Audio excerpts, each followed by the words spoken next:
Give good news. Nakausap ko yung dating teacher ng Castillo Brothers and confirmed si Cyrus... Ikaw ba nagsulat nito? Saan mo nakuha to? So, ikaw nga? Ikaw si Ninja Boy?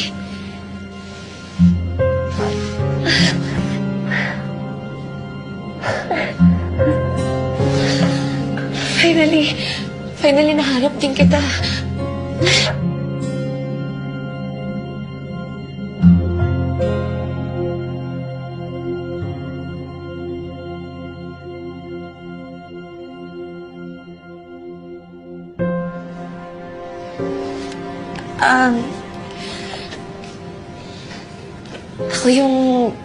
Ako yung batang babaeng nakasama mong nakidnap noon. Naalala mo ba ako? Kasi wala akong masyadong naalala eh. Pero nung nabasa ko yung essay mo, parang may bumalik sa aking mga memories. Please, have a seat. Please.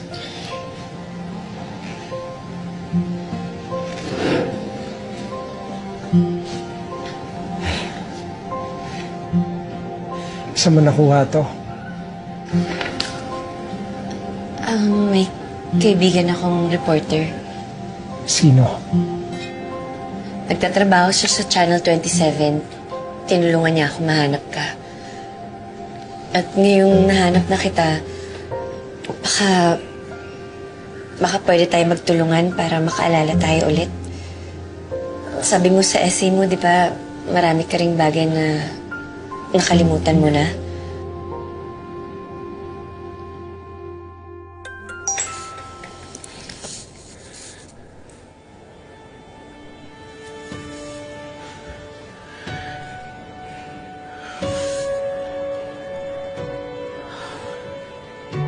Lavi, ipapangalan daw sa akin ni Sai yung bagong karakter niya sa new novel niya. Wow, that's good. Siguro kontrabida? Di maganda nga eh. A smart businessman who will protect his family at all costs. O, di ba? Won't we all? Imagine, pwede pang gawin niyang pelikula, teleserye. Oh, wow! The story, that's going to be a winner.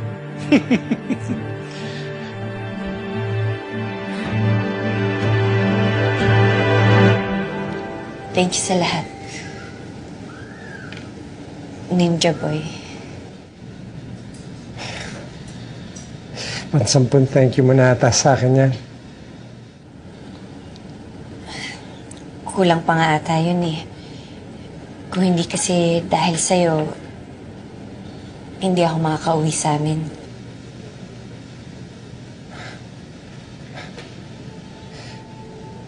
Ganun ba?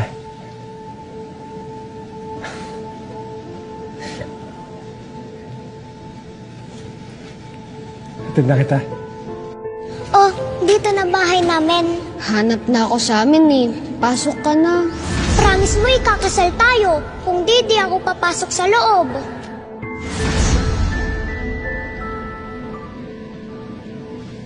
Sasabihin ka?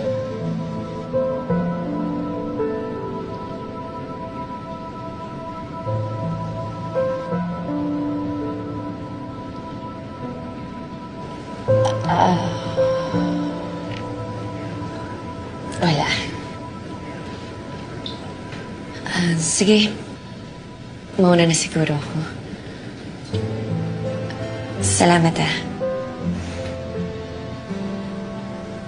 That's 11. Sige.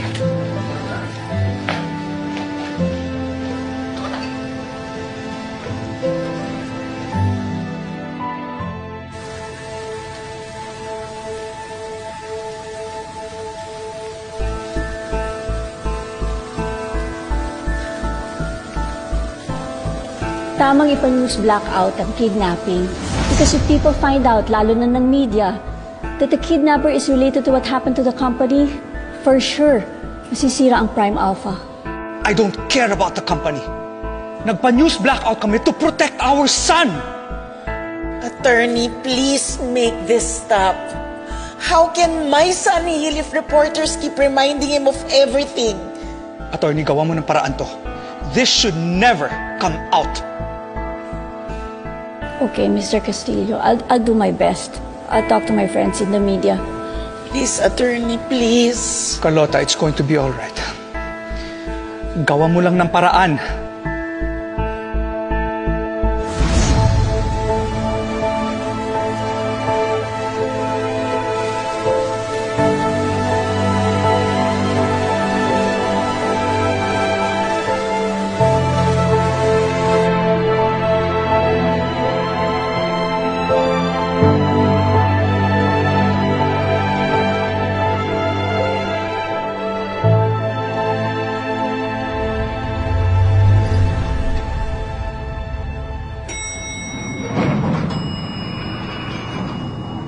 Good morning. Good morning.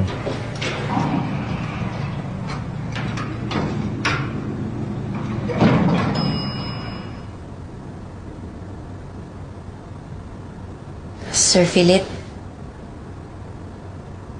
Are you okay? actually, gusto ko po kayong inform na tama po pala kayo. Tama saan? Na hindi po si boss yung kasama ko nung bata ko. Si Sir Cyrus po. Sino? Si Sir Cyrus po. Oh. Bakit parang di ka masaya? Disappointed ka yata. Hindi po. Actually, masaya naman po ako. Simula bata pa lang ako, hinanap ko na talaga kung sino yung batang kasama ko. At least ngayon, nalaman ko na rin.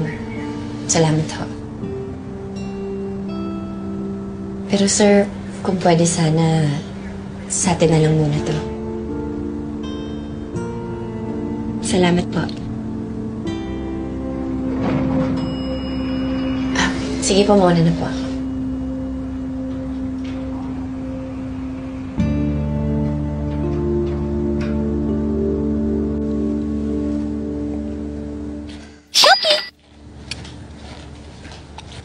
Boss, Thank you.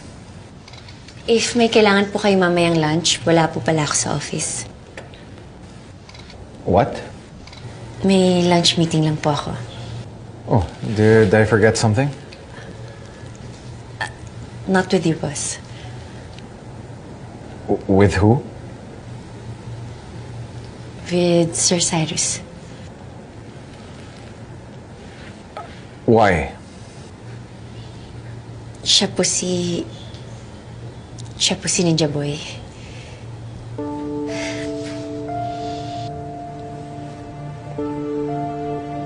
What? Si Cyrus si Ninja Boy? Paano nangyari yun?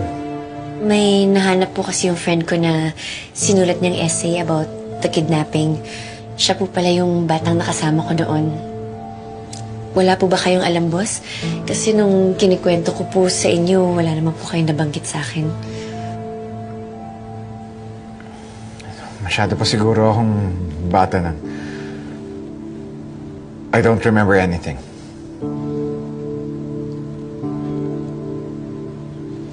Sige po, mauna na po ako.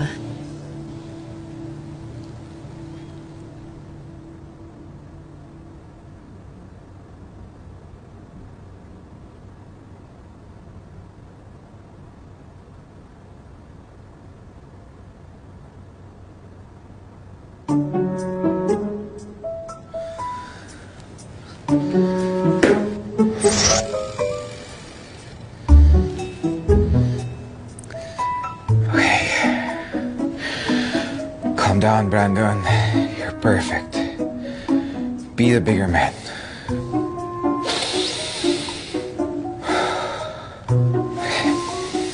It's...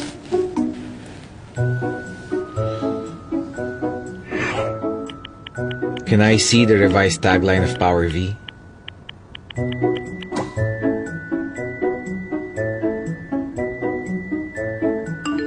Emailed na po, boss. Why the does she have to be so efficient? How about the minutes of Philip's meeting with the park group? Email na rin po kanina. Just perfect. Like me.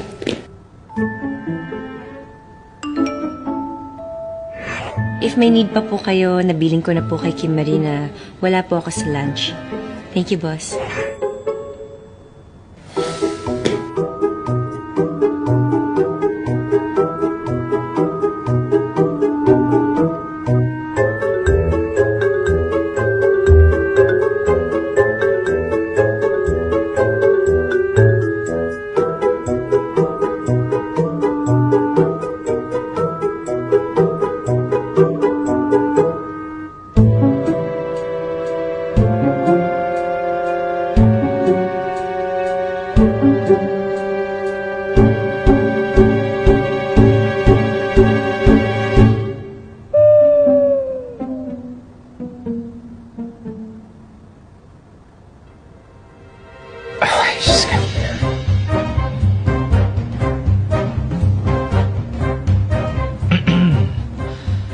Bro, musta? May problema ba? Alam ko na. Si Cass na I don't know. May nangyari sa kanya? Bro, we can talk about this. Ano problema? Bro?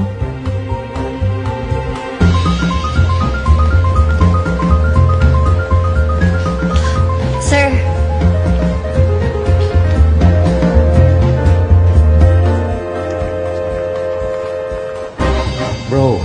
Bro, come on. Tell me what's wrong.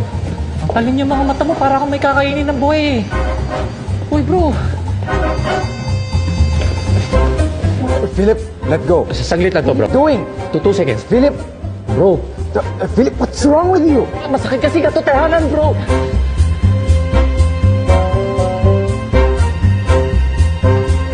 Bro.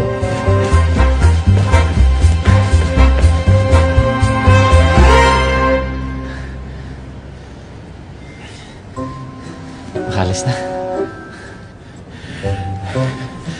Huwag mong papapasukin yan. I'm the president. And I'm the owner. Brandon! Best friend, ayaw lang kita masaktan. Bro! Uy, marami pa akong trabaho. Sorry, Wapoys. Ang dami kong nalaps. Okay lang yan, Miss Sarah. Deserve. Petsa di peligro ka na ba, Ronnie? Bakit po? Mangungutang po kayo, ma'am? No. Kasi napansin ko kanina pa, buong lunch break nakailang balik ka dito sa pantry para uminom ng water. Tipid tips? Grabe naman, umiinom lang. And nag-intermittent fasting kasi ako eh. Kaya later pa ako pwede kumain. Kaya pala laging masungit. Gutom. FYI, this is for my productivity. At hindi dahil sa nagtitipid ako, Kim Marie. Nakakapag-work ka ng gutom, Cruz? Sarah, fasting can often result in greater mental clarity. And in fact, when we're in a fasted state, of course, we experience less stress and racing thoughts. Kaya madali sa akin to focus on tasks. Try mo mag-fasting. Ang bongga naman pala. Makapag-fasting nga. Miss Sarah, huwag ka maniniwala dyan. Fake news yan. Tsaka, baka di niyo pumakayan na magsasanggip tayo mamaya, di ba? Ronnie! OMG! Grabe pala talaga yung secret mo, no? Ha? Sir Walt, fake news yan. Fake news yan. Kung ano man yung narinig mo sa akin, fake news yan. I just followed your skincare routine. The one you posted. So, fake news yun? Skincare pala. Akala ko kasi yung ano eh. Akala mo, ano? Effective naman, di ba? Naging fresh naman ako, di ba? But my skin, it's luminous. Glowing ka dyan naman pala fresh. Glowing ang queen. Ronnie! Baka naman gusto mong ituro din sa akin yung skincare routine mo. Fasting ka lang 1 month. 1 month fasting. Tapos routine pabalik. Alam mo yung routine, di ba? Balik sa upuan. Upo.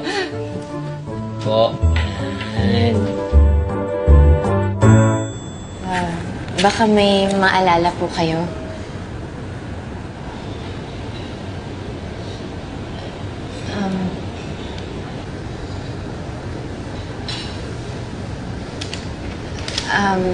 Sorry, baka mahirap din po sa inyo. Show me.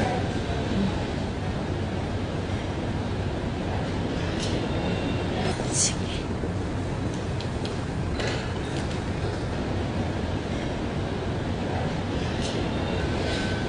So this is how you remember Ninja Boy. Bata pa lang po ako, dinodrawing ko na talaga kahit ano pong maalala ko eh.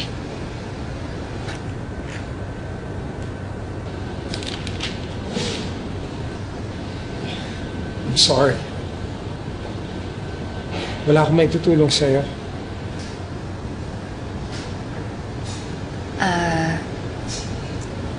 Okay lang po, sir.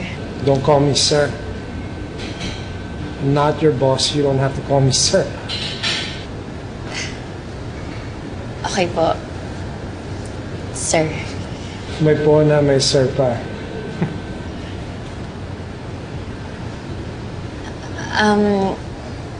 Yan po yung isa sa mga clue namin. Nalaman namin na nagpa-news blackout yung pamilya. Kaya nilagay na rin namin yan para may clue. You guys were not wrong. Yan naman po, yan siguro yung gate ng bahay. Ano kung pumunta ho kaya tayo sa crime scene? Baka sakaling may bumalik ho sa memory natin. Hindi ka ba natatakot na baka matrigger yung trauma mo? Hindi naman po. There must be a reason. Bakit nawala ang memory mo, right? Siguro nga po. Pagka-uwi ko kasi noon, nawala po yung mama ko eh. Sabi po ng doktor, baka naging trauma response ko po yun, kaya nawala po lahat ng memory ko. Kaya nakalimutan ko halos lahat ng mga nangyari. My apologies. Pero gusto mo pa rin makaalala, right? Hanggat hindi ko po kasi naaalala lahat, parang may hinahanap po akong closure. Parang may kulang po sa akin. Parang di ka buo. Exactly. Siguro yan din po yung nararamdaman niyo. Ako nga po, kahit paulit-ulit ko po itong tinitignan, binabalik-balikan, wala po talaga eh. Wala po talagang bumabalik sa memory ko. Para lang po akong nangangapa sa wala. Okay. Tutulungan kita. Sasamahan kita sa crime scene. Talaga? Sabi niyo po yan, ah.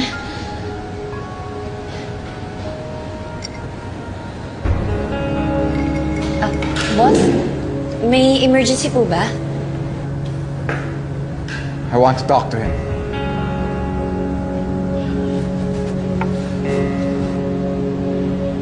Excuse me.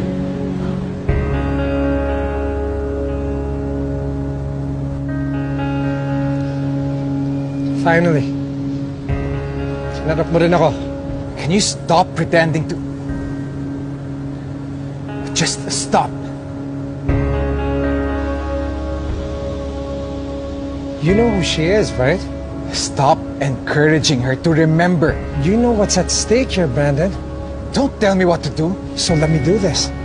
For Russ. For the family.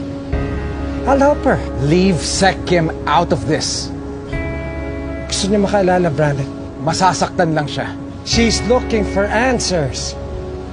Bakit niya ako lalapitan? Bakit niya Can you just stop? You always ruin everything. This is for the best.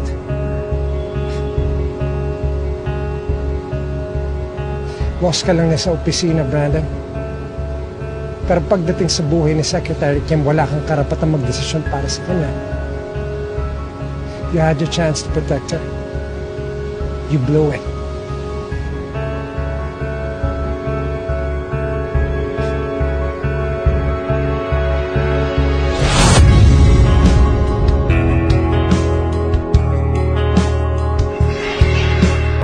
Solve this then.